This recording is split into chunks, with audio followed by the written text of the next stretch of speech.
A'udzubillahi minasyaitonirrajim. Bismillahirrahmanirrahim. Assalamualaikum warahmatullahi wabarakatuh. Alhamdulillahirabbil alamin wassalatu wassalamu ala nabiyina Muhammadin wa ala alihi wa ashabihi ajma'in. Ya alimullah ma'alimna ma yanfa'una wa anfa'na bima 'allamtana wa zidna ilma wa arana al-haqqa haqqa warzuqna ittiba'ah wa arana al-batila batila warzuqna jatinabah. Ya Ghafur Rabbana innana amanna faghfir lana dzunubana wa qina adzabannar amma ba'd. Alhamdulillah kembali kita berjumpa di channel iDream TV dalam program Tarbiyatul Aulad ya, di mana insyaallah kita akan belajar bagaimana mewujudkan ya cita-cita kita melahirkan generasi yang saleh ya, yang akan mendatangkan maslahah kebaikan bagi anak-anak kita dan bagi kita sebagai orang tuanya. Tidak lupa kita baca salawat dan salam Allahumma salli ala Sayyidina Muhammad wa ala ali Sayyidina Muhammad. Assalamualaikum ayuhan Nabi wa rahmatullahi wabarakatuh. Ya, semoga Allah terima ya, salawat dan salam yang kita baca dan dilimpah curahkan kepada para Nabi dan para Rasul, wabil khusus ya Rasulullah Muhammad sallallahu alaihi wasallam. Dan semoga kita termasuk ke dalam kelompok orang yang akan berbahagia ketika berjumpa dengan Allah nanti di Yaumul Mahsyar ya. Dan dijauhkan dari siksa neraka, dimasukkan ke dalam jannah dan dipertemukan dengan Rasulullah Muhammad sallallahu alaihi wasallam insyaallah, amin ya rabbal alamin.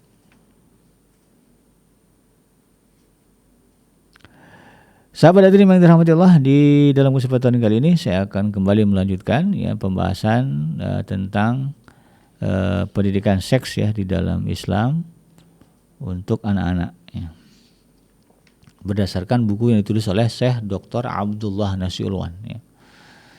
Di dalam kitabnya yang berjudul Tarbiyatul Aulad fil Islam atau pendidikan anak di dalam Islam. Bukunya tebal ya. Nah, dalam hal ini sahabat iDream ya, salah satu hal yang merupakan bagian dari pendidikan seks ya kepada anak-anak kita ya, berlandaskan kepada Al-Qur'an dan Sunnah adalah mengajarkan kepada anak-anak kita ya bagaimana sunnah-sunnah di dalam pernikahan. Ya kan anak kita ini amanah ya. Kita yang akan dipertanyakan oleh Allah Subhanahu wa taala tentang anak kita. Maka pastikan mereka paham ya. Sunnah-sunnah di dalam pernikahan itu apa. Ya tentu momennya adalah ketika memang mereka sudah siap akan menikah ya. Ya ketika mereka akan menikah atau katakanlah sudah mantap ya memilih si A si B ya, sebagai calon suami atau istrinya, ajarkan kepada mereka begini loh nak ya, sunnah-sunnah di dalam pernikahan ya, agar apa? Agar kita ya, kemudian ya, yang pertama adalah agar kita tidak mendapatkan kemurkaan Allah kan begitu ya. Kan itu yang harus kita hindarkan dalam kehidupan ini, jangan sampai Allah marah ya. Kalau Allah marah repot urusannya kan begitu ya. Dan yang kedua adalah agar kemudian ya, keluarga kita menjadi keluarga yang menyenangkan ya ketika dipandang ya, baik dipandang oleh mata fisik kita dan juga dipandang oleh mata batin kita, sebagaimana doa ya yang disebutkan dalam surah Al-Furqan ya. Doa Nabi Allah Ibrahim kan, dan ini kan biasa sering dibaca nih oleh kita para ayah. Dan mungkin nanti anak kita juga akan mengamalkan ini ya, bahwa doa itu menyebutkan Rabbana hablana ya min azwajina wa dzurriyyatina qurrata a'yuni waj'alna lil muttaqina imama.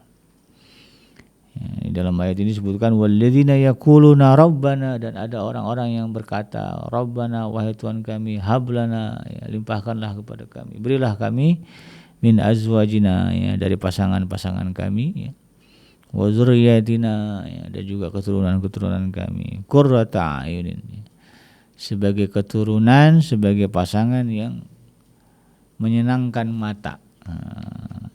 Waj'alna lil muttaqina imama, dan jadikanlah kami pemimpin bagi orang-orang yang bertakwa.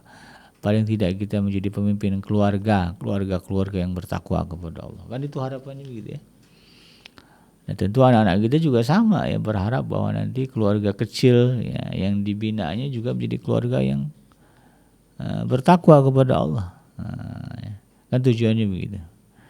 Nah, salah satu upaya mewujudkan ya keluarga yang bertakwa kepada Allah adalah memahami ya, sunnah-sunnah di dalam pernikahan.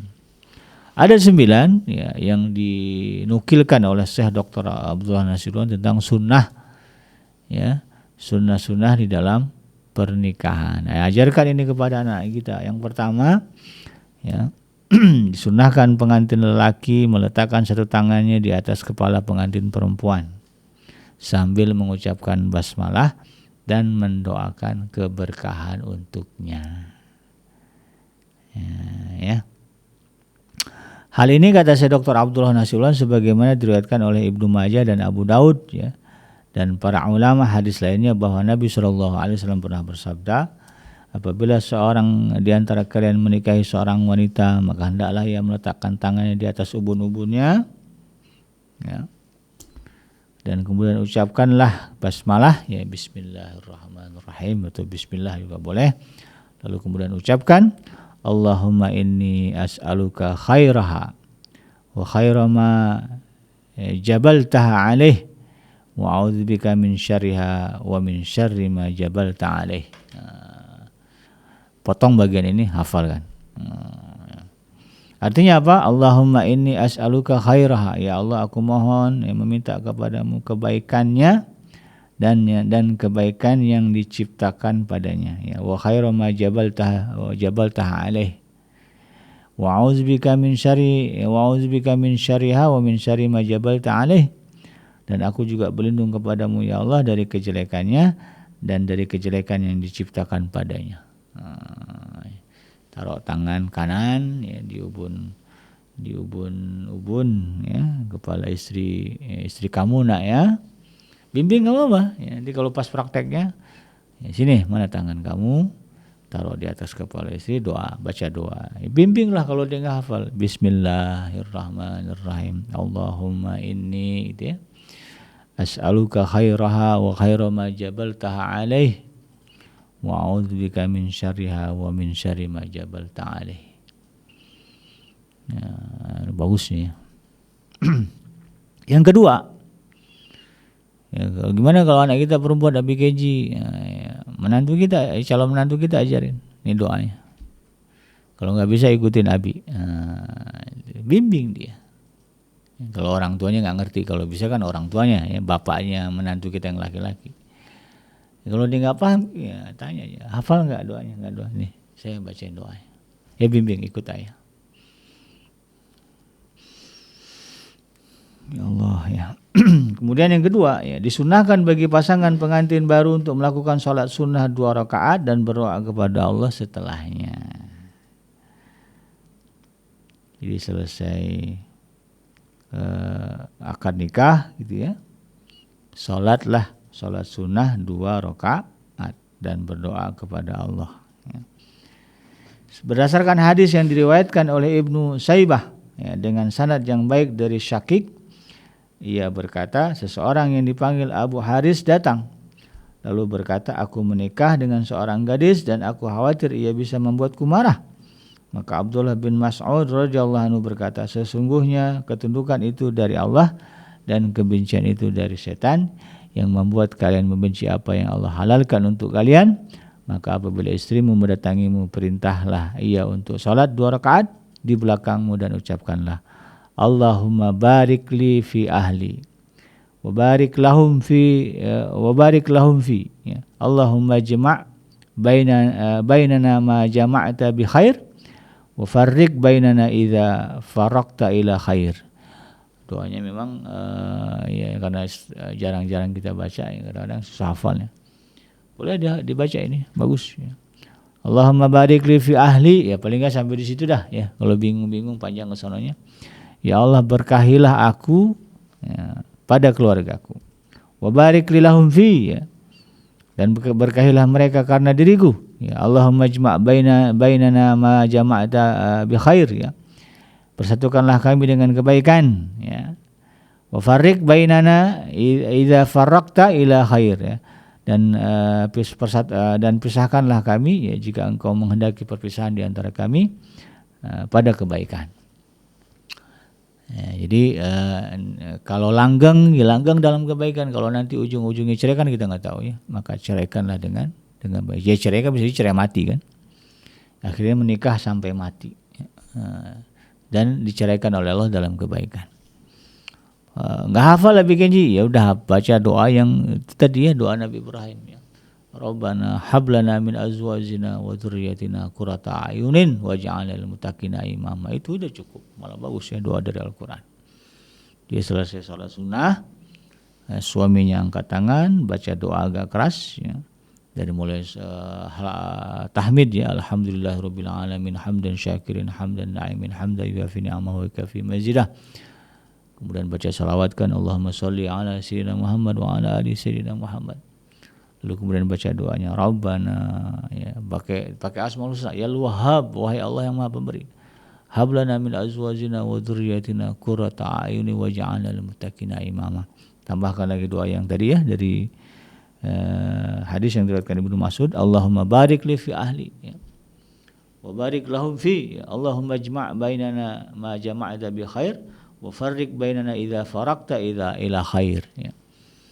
Walhamdulillahirabbil alamin. Yang mudah-mudahan tuh ya nanti anak mantu kita jadi keluarga yang saleh ya. Yang ketiga disunahkan bagi suami, ini sunnah ya. Nah berarti ini ada muncul ya, kalau gitu harus lagi keadaan suci dong Abi Kenji. Iyalah kalau mau sholat sunnah nanti kan. Gimana kalau kondisinya Abi Kenji istrinya sedang haid, karena kan biasa orang gitu ya. Kalau mau kan akad langsung akad langsung resepsi itu ya. Biasanya kalau resepsi kan kalau seharian ya, dari pagi sampai sore. Kalau di rumah-rumah, kalau di gedung kan biasanya 2-3 jam lah ya. Ya kalau di rumah-rumah kan biasanya bisa sampai sore. Nah itu kadang-kadang banyak yang nyiasatinya ya biar nggak luntur make up yang perempuan itu kan ya, disiasati lagi haid. Nah, kalau lagi haid ya sudah, tunggu nanti masa suci sebelum suaminya menggauli istrinya, sholat sunnah 2 rakaat ya, berjuanglah agar khusyuk. Lalu kemudian pimpin doa dengan istrinya. Boleh ya. Kalau memang mau cepat-cepat ya itu ya, kalau memang istrinya sedang tidak haid ya, selesai akad nikah, nah, sebelum resepsi sholat sunnah dulu itu ya. Salat sunnah 2 rakaat. Oh indah ya. Kemudian yang keempat ya, yang ketiga ya, disunahkan bagi suami untuk bersikap lemah lembut kepada istri yang baru dinikahinya dan menyuguhkan sesuatu untuk diminum atau dimakan. Nah, makanya kan di adat kita itu ada suap-suapan ya. Di akad gitu tuh. Oke, suap. Ternyata sunnah itu. Sunnah dari Rasulullah. Cuman kadang-kadang karena udah bercampur tradisi udah macam-macam aja. Ada yang narik bakakak kalau orang Sunda ya, pegang paha ini, paha ayam, tarik yang paling gede, nanti gede-gede, lalu kemudian saling suap ya. Tapi aslinya ya sunnahnya adalah suami ya menyuguhkan ya atau menyuapi lah ya, sesuatu ya untuk diminum atau dimakan oleh istri kita ya, suguhkan ya, disiapin lah tuh ya. Nah, nanti ambil suap itu pakai tangan ya, suapin ke mulutnya, so sweet begitu ya, bagian dari sunnah Rasulullah SAW. Nggak bisa bikin ya udah sunnah ini, tapi ini kan bicara sunnah, bicara keutamaan ya. Yang keempat, terkait hadisnya ini ya, sebagaimana hadis yang diriwayatkan oleh Ahmad dan dalam musnadnya bahwa Asma binti Yazid bin As-Sakan radhiyallahu anha ya berkata, aku merias Aisyah agar terlihat cantik ketika dibuka jilbabnya. Lalu Rasulullah SAW datang ke sampingnya dengan membawa segelas susu. Ya, beliau lalu meminumnya, kemudian diberikan gelas itu oleh Nabi SAW kepada Aisyah. Lalu Aisyah menunduk dan malu. Ya. Jadi Rasulullah minum ya, susunya, kemudian diberikan kepada Sayyidah. Ya Rasulullah aja so sweet kan, begitu indah ya. Aduh Abi Kenji gimana nih, saya udah nikah, udahlah ya, nggak usah nikah lagi gitu kan. Anak kita aja yang begitu. Kita nggak usah. Ya. Jadi itu hadisnya seperti itu. Dan sikap lemah lembut ini ya sebagaimana dalam satu hadis ya, Imam At-Tirmizi dan juga Imam An-Nasai meriwayatkan dari sanad yang sahih bahwa Nabi sallallahu alaihi wasallam bersabda, "Akmalul mu'minina imanan ahsanuhum khuluqa wal tufuhum bi ahlihi." Ya, mukmin yang paling sempurna imannya adalah yang paling baik akhlaknya dan paling lemah lembut kepada keluarga ya. Atau kepada istrinya kan, itu kan istri keluarga baru nih ya, maka dialah yang paling berhak untuk mendapatkan perlakuan lemah lembut. Maka sedih kita kalau kemudian pas nikah suaminya marah-marah ya, KDRT, wah udah dah bencana ya, gencana ya. Ini harus kita hindarkan. Dalam satu hadis yang lain ya, Imam At-Tirmizi meriwayatkan bahwa Rasulullah SAW pernah bersabda, khairukum li ahlihi wa ana khairukum li ahli. Ya. Sebaik-baik kalian adalah yang paling baik kepada keluarganya dan aku ya, adalah yang paling baik ya di antara kalian terhadap keluargaku. Itu lemah lembutnya. Sunnah yang keempat dalam hubungan suami istri hendaknya masing-masing melepaskan pakaiannya. Ini bicaranya hubungan malam pertama ya. Sunnahnya ya nanti dibaca lah ya, bagaimana ada sih pembahasan ya, tentang hubungan seksual suami dan istri. Disebutkan oleh Syekh Dr. Abdul Hasulan sini ya, masing-masing menanggalkan pakaian untuk rileks ya.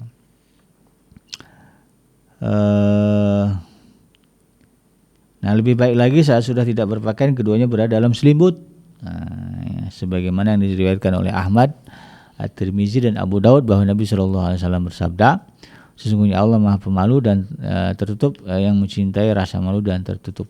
Ya.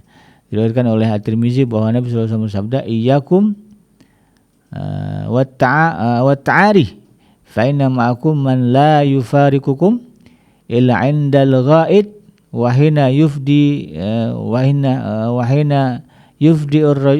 ar-rajul ila ahlihi fastahyuhum wa akrimuhum. Jauhilah oleh kalian telanjang karena bersama kalian selalu ada yang tidak pernah berpisah dengan kalian.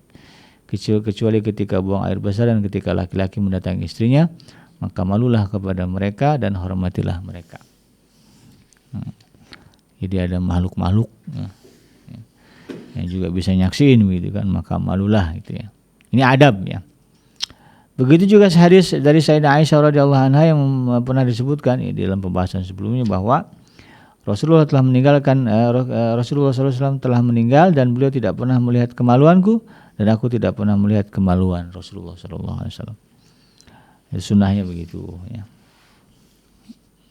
Tapi ini sunnah, tidak wajib ya. Dia tidak berdosa juga kalau kemudian suami istri kemudian terpandang atau memandang aurat masing-masing ya.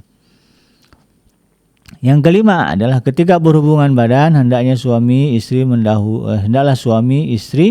mendahului dengan bermesraan, berpelukan dan ya bermesraan lah ya. Jadi jangan langsung aja ya.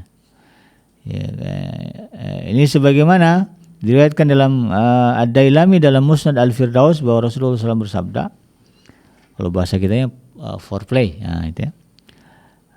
Disebutkan di sini, la yaqa'anna ahadukum ala imra'atihi kama taqa'ul bahimatu liyakum bainahuma rasul. Ya. Janganlah salah seorang di antara kalian meniduri istrinya seperti binatang yang kawin, akan tetapi jadikanlah pendahuluan di antara mereka berdua. Dan memang istri itu ya, sahabat Edrim, ya harus ada pendahuluan ya, senangnya begitu ya. Dibelai, dikecup gitu kan. Dikelitikin gitu ya. Nah, itu sunnahnya begitu. Ya, kalau binatang kan langsung aja. Nah, beliau ditanya apakah pendahuluan itu wahai Rasulullah, beliau menjawab al-kublatu wal kalam ya. Kecupan dan rayuan. Adinda, kamu terlihat cantik malam ini, saat ini. Ya. Nah, itu merangsang gairah seksual istrinya, karena istri perempuan itu tidak seperti laki-laki ya. Ada hormon-hormon yang harus dipancing ya supaya kemudian tidak menyakiti ya ketika berhubungan seksual. Ini tuh Islam sampai begitu ya. Memahami perempuan. Tidak ada yang lebih paham tentang perempuan kecuali Islam. Ini harus digarisbawahi oleh para kaum wanita atau para feminis ya. Yang keenam ya, termasuk etika dalam berhubungan badan, yaitu suami berdoa dengan doa yang terdapat dalam sabda Rasulullah Sallallahu Alaihi Wasallam, ya, di mana Rasulullah mengatakan, jika salah seorang di antara kalian hendak mendatangi istrinya, maksudnya bergaul ya, berhubungan seksual, maka ia mengucapkan Bismillah, Allahumma jannibna syaitan wa jannibi syaitan ma razaqtana. Hadisnya sahih dari Imam Bukhari ya. Bismillah ya, dengan nama Allah, Allahumma ya, wahai Allah, jannibna syaitan, jauhkanlah kami dari setan, wa jannibi syaitan ya, dan jauhkanlah setan dari apa ya, dari kami ya. Wa jannibi syaitan ma razaqtana, dan jauhilah setan dari apa yang telah Engkau rezekikan kepada kami. Kan berhubungan badan itu nikmat ya, rezeki dari Allah. Maka kita berharap setan menjauh dari kita ya, ketika saat itu. Yang ketujuh, suami boleh menggauli istrinya bagaimanapun caranya selama itu masih di area yang dibenarkan. Artinya di kelamin ya, bukan di anus. Istri enggak, jadi istilah anal seks itu tidak ada. Haram. Ya, tidak boleh ya. Itu bukan kemaluan ya, tapi saluran kotoran.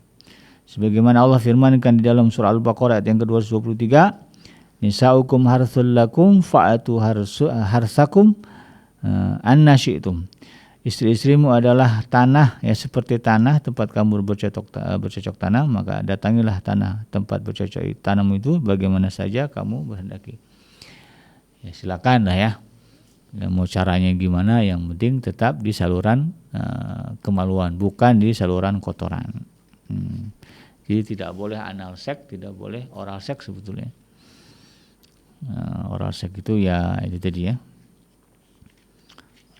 menggunakan mulut ya, itu tidak boleh. Ada riwayat ya yang mengatakan bahwa tidak masalah ya, mendatangi dari belakang gitu kan, tidak ada efek apa-apa ya. Mungkin takut matanya juri, seperti tidak ada ya. Sunahnya demikian ya. Kemudian yang ke-8, jika ingin melakukan lagi maka disunahkan berwudu terlebih dahulu ya, agar lebih segar. Ini juga dari sunnah Rasul ya. Misalnya selesai ya, kalau kata orang Betawi ronde pertama ya, mau nyambung ronde kedua, disunahkan berwudu dulu ya. Sebagaimana hadis yang diriwayatkan oleh Imam Muslim dan juga Abu Daud bahwa Rasulullah SAW bersabda, Iza ata ahadukum ahlah ya, summa arada ayya'ud falyatawadda bainahuma wada'an fa innahu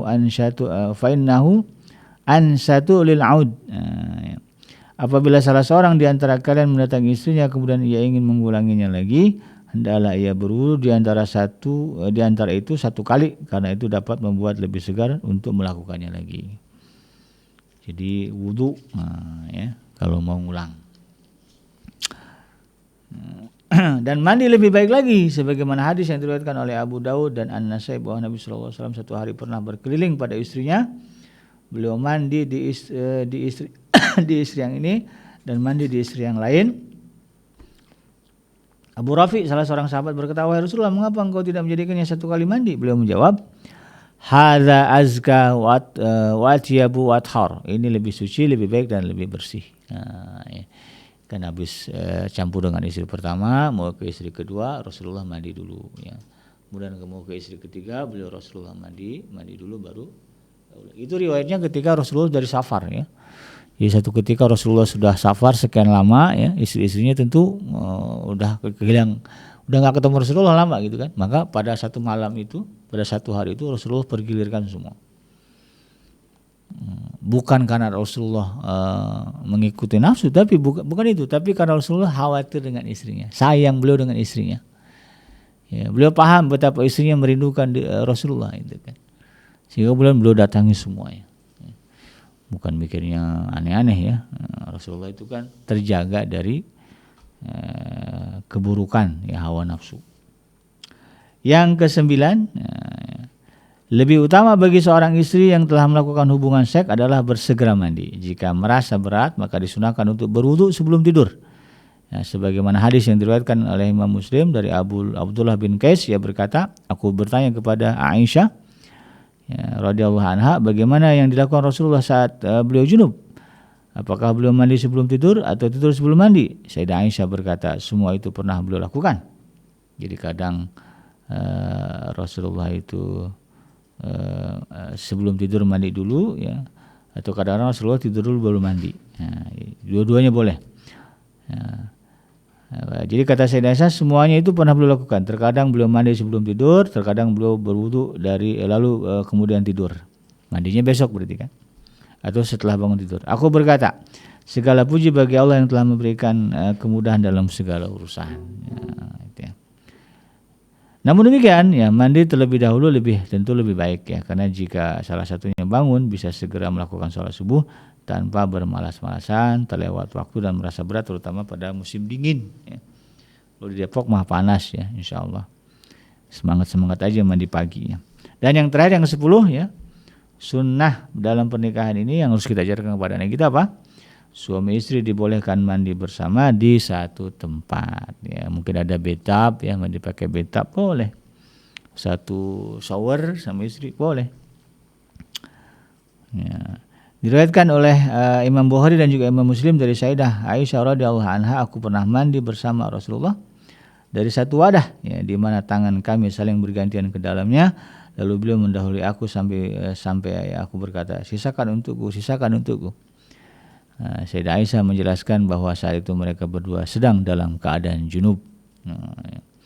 Suami istri juga boleh mandi dalam keadaan telanjang, namun walaupun demikian lebih baik menutup kemaluannya berdasarkan hadis itu tadi ya. Allahu ahaqqu ayyustahya minhu. Ya, hadis riwayat Imam An-Nasa'i ya. Ya. Allah itu lebih berhak untuk dijadikan sebab malu karenanya. Tapi dibolehkan, boleh ya.